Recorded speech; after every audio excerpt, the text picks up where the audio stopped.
Hey everyone, this is Mirna from Happiness Academy. I wanted to share today three little tips with you related to the topic of mindset. This was very difficult decision to make which tips to share because mindset is such a huge and important topic within positive psychology and within our work on happiness. But I tried to go with three very diverse one, and then you can see which one you like and which one you want to explore. So first of all, when we think about happiness and satisfaction in our life, we usually kind of think always on two levels, and our mind always works on two levels. On one side, there is this big picture of our life, big picture of our experience in life. And this one is related to how we tell story to ourselves about how our life is. Do we like our life? Do we think everything is developing well? Or do we think nothing is right? Do we think we are active contributor to events in our life? Or do we think life happens to us in a way? Are we optimistic and we think everything will always be great, or are we pessimistic and we always kind of look for the negative scenario? So this is all about how we think about kind of big picture of life. But then our mind also works on this level of dealing with little things in life. We're dealing with everyday thing, like when somebody cuts me off in traffic, what do I think about that? How do I react to that? When I'm hungry, what is that? Do I think that's an opportunity to have a wonderful lunch, or do I think that's something annoying I have to deal with now? I don't know. When we're seeing a friend, how do we approach it? Are we present in that moment, or are we kind of like thinking about other things we need to do? So there are all these everyday situations and the ways in which our brain and our thinking process works to assign meaning and to develop our thoughts about all these everyday situations. So in general, when we work with mindset, we want to work on both of these levels. We want to explore both of these levels and potentially improve both of them and make them more powerful for kind of more happiness, more success in a way. But the first step then for you could be to reflect on this a little bit and think about which of these two perspectives of my life am I more satisfied with? Am I more satisfied with the big picture of my life? Or am I more satisfied with how I experience everyday things and everyday moments? And which of these two do I have more things that bother me in? So which of these two would be for me personally more impactful to work on and to try to kind of bring it to a bit next level and make it more powerful thinking patterns for me in some way. So this is just a very, very first step. You could also ask yourself, what is missing in my thinking about big picture of my life, or about my thinking and presence in the moment? What is missing for me to be happier or more fulfilled? So this is just a very, very first step in exploring it, but it's still one that can give you really cool insights, so I suggest to check it out.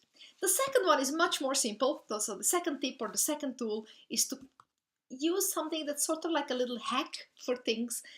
If it happens to you that you say often for things, I have to do this or I should do this, like for example, I have to go to work, I should go to work, or I have to exercise, or I have to eat healthy, or I have to call my mom, or whatever it is you feel like it's sort of a pressure point and something you have to do and an obligation, try to catch that thought whenever you say it to yourself and try to replace it, I get to. So I get to exercise, I get to go to work. I get to eat nourishing food. I get to call my mom. Try to just, with this little swap, your brain will start to treat it like a privilege instead of obligation, and emotion behind it, after practicing this for a little while, actually really changes. So it's such a small thing, so powerful, but only if done consistently. So try it out. You get to try it out. No, sometimes throughout this week. And then the third thing, or the third trick, in terms of mindset, is related to our habits. So first of all, I'll invite you to think about one habit you want to develop, or one habit you want to get rid of in your life right now. Yes. No. Yeah, and just choose one and we'll work with it in a second. And see, there is this cute rule that's called 20 seconds rule, and the idea of which is, if you make things for yourself just a 20 seconds faster, it's much more likely you will do that action more often. Or if you do things for yourself in some activity just 20 seconds longer and more difficult to start that activity off, you will actually engage in that activity much more rare. So that obviously means that we want to experiment with that rule in a way that we make all the good habits, the habits we want to develop, just 20 seconds quicker and in some way easier for us to engage in. And we want to make the bad habits or the habits we want to change and avoid just 20 seconds more difficult, just a little bit more difficult to engage in. And so I would invite you to try to implement this rule or to try out this rule with the habit you thought of, being it one that you want to develop or one you want to get rid of. If it's a habit you want to develop, you could just do it in a way, for example, if that habit would be running, that you prepare your running clothes in the evening and you just set it somewhere strategically next to your bed or in your room, that it's first thing you see in the morning, and that makes going out and run kind of just 20 seconds quicker and easier. Or you could do it with food. If you would want to eat more healthy, you could do it in a way that you prepare food a bit in advance, like healthy snacks or something like that.